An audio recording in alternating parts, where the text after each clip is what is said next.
We left the fair margin of the beauteous lake of Geneva and entered the alpine ravines, tracing to its source the brawling Arve river through the rock-bound valley of Servox.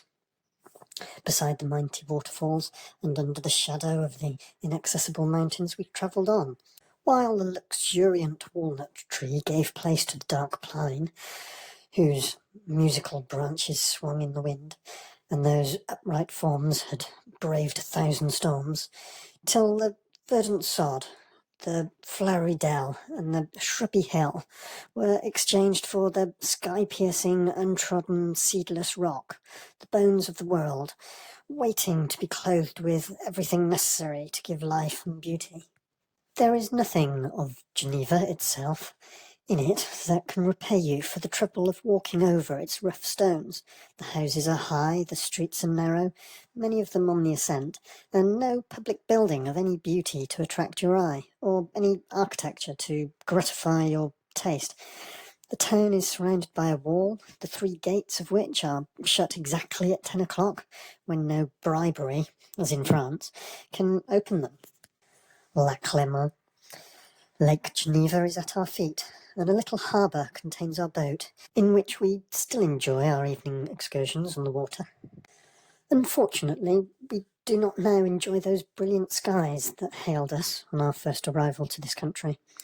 An almost perpetual rain confines us principally to the house, but when the sun bursts forth, it is with a splendour and heat unknown in England.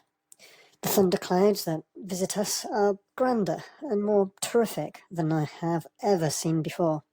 We watch them as they approach from the opposite side of the lake, observing the lightning play among the clouds in various parts of the heavens, and dart in jagged figures upon the piny heights of Jura, dark with the shadow of the overhanging cloud, while perhaps the sun is shining cheerily upon us. One night we enjoyed a finer storm than I had ever before beheld. The lake was lit up, the pines on Jura made visible, and all the scene illuminated for an instant, when a pitchy blackness succeeded, and the thunder came in frightful bursts over our head amid the darkness.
Firmin Abauzit, a Protestant theologian born in Uzes, after the revocation of the Edict of Nantes, took refuge in Geneva, travelled and entered Chamonix Valley before Saussure. Abauzit made a map of the glaciers of Savoy. Unfortunately, his map was never finished or was destroyed in the papers Abauzit burned on the order of the Bishop of Uzes, Benedict de Saussure and Boret. La Rochefoucauld de Duc d'Anville, Goethe, Victor Hugo, Jérôme Lalande all made the arduous trip to Chamonix. Little changed since Roman antiquity, and the pastoral visits of bishops from the 11th to the 15th century to the priory. of Chamonix. The Geneva scholar Saussure dreamed of installing his instruments at the top of the white mole hill that is Mont Blanc and collect alpine plants. Mineralogical explorations needed the boldest crystal seeker guides. Voyage dans les Alpes. Geneva to Cluse occupies a chapter. Cluse to Sallanches, a chapter. Sallanches to Chamonix. From Sallanches, the charabanc demountable carriage gives way to the ass. The pack donkey scrapes against the rock of the path to one side and overhangs the precipice to the other. This is the route to Chamonix. Boret was to make literary characters of Chamonix hunters, and in terms of popularity made Chamonix and Zermatt known. Him and his red umbrella, and powdered snow described as cream. Firing off pistols and throwing grenades to hear and feel the echoes of the valley between Bonneville and Cluse was great amusement in these days. Cluse to Sallanches, waterfalls, Nantes de Alpinaz, but if your horse gives up half an hour before you reach Sallanches out of sheer fatigue, you're going to arrive there late at night and miss the waterfalls. Splendour. Another day was taken to journey up past the bridge of Saint-Martin-Servoz, where locals are trying to sell graphite. A tour de lac of the town of Saint-Pierre, which was submerged, and the bridge of the Montes Pellissier. The village of Fouilly and Montcor, crossing the river Arve and arriving at the priory, marks the start of the Chamonix Valley. Wyndham, an Englishman in 1741, with experience of Egypt and the Arabic Levant, popularised the glaciers as the coolers. The priory, the only place to stay in town. Or rather, Chamonix, the village on the northern edge of the river Arve. Napoleon I's Josephine was to visit Chamonix, and Napoleon III and Eugene. Things had improved by the time of Victor Hugo's visit in 1825. In Sallanches, you leave your car. From this village to the priory of Chamonix, the journey is made in charabancs, harnessed to mules and formed of a single transverse bench where one is seated sideways under a kind of small leather canopy. The 4 panels can be lowered in the event of a storm. This new way of travelling warns you that you are passing, in a way, from one nature to another. Here you are entering the mountain. The round, flat hooves of horses no longer suits these rough, steep and slippery paths. The wheel of ordinary cars would break in these narrow paths, constantly torn by points of rock and broken by torrents of water. You need light and solid carts that can be dismantled in difficult passages and cross them with you on the shoulders of guides and muleteers. So far you have only seen the Alps, now you are beginning to feel them. Empress Josephine was carried by 8 men, 2 gangs of 4 in rotation on a chair raised up. For Victor Hugo, still half a century later, there was no more traced route than the rushing torrent following a stream by mule, rolling stones ringing under their feet. Napoleon was so appalled that he built a road worthy of his name. The Empress was able to stay in what's now the casino. Saussure reached the summit of Mont Blanc in 1760 that he'd observed from the top of Brabant. 20 years later, Paccard and Balmat were the first 2 locals to make it to the top of Mont Blanc. In 1770, Mademoiselle Couturand opened the first tourist hotel, Le Hôtel d'Angleterre. Though popular, it took 9 days for the huge number of British tourists to get to Chamonix.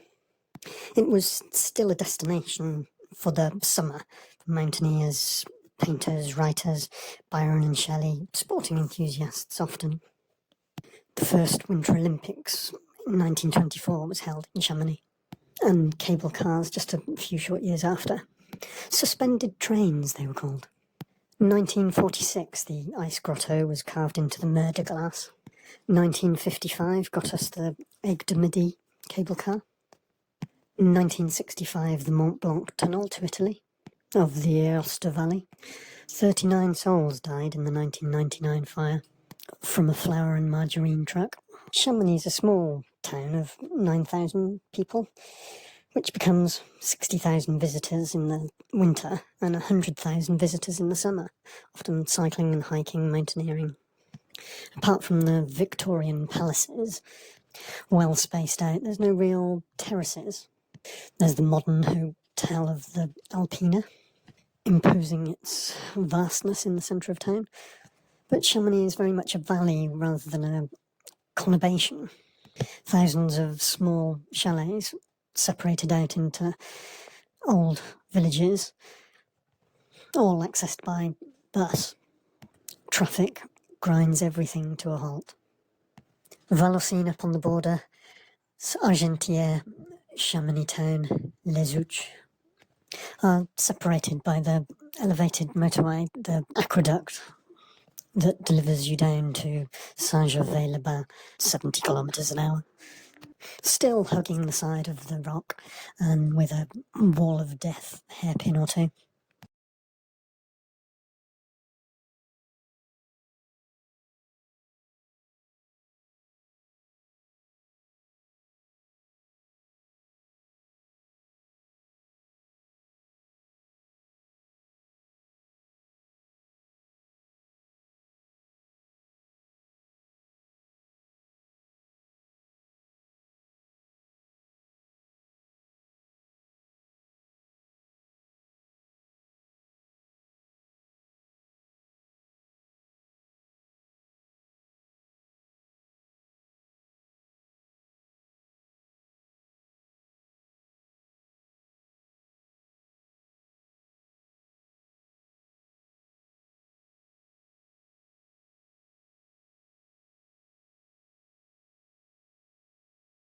Thus thou, ravine of ours, dark, deep ravine, thou many-coloured, many-voiced vale, over whose pines and crags and caverns sail fast cloud shadows and sunbeams, awful scene, where power in likeness of the Arve comes down from the ice gulfs that girds this secret throne, bursting through these dark mountains like flame of lightning through the tempest.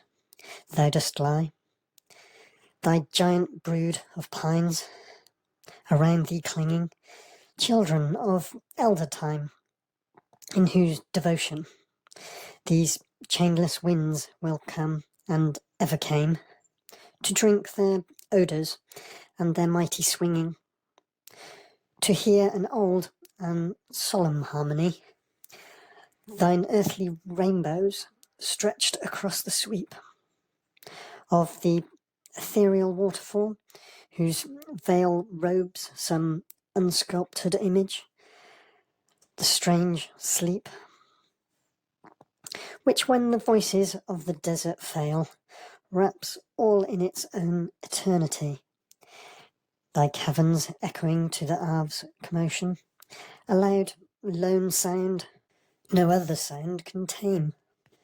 Thou art pervaded with that ceaseless motion, thou art the path of that unresting sound, dizzy ravine, and when I gaze on thee, I see, as in a trance sublime and strange, to muse on my own separate fantasy, my human mind, which passively now renders and receives vast influencings, holding an unremitting interchange with the clear universe of things around, one legion of wild thoughts whose wandering wings now afloat above thy darkness and now rest, where that or thou art no unbidden guest, in the still cave of the witch posy, seeking among the shadows that pass by, ghosts of all things that are,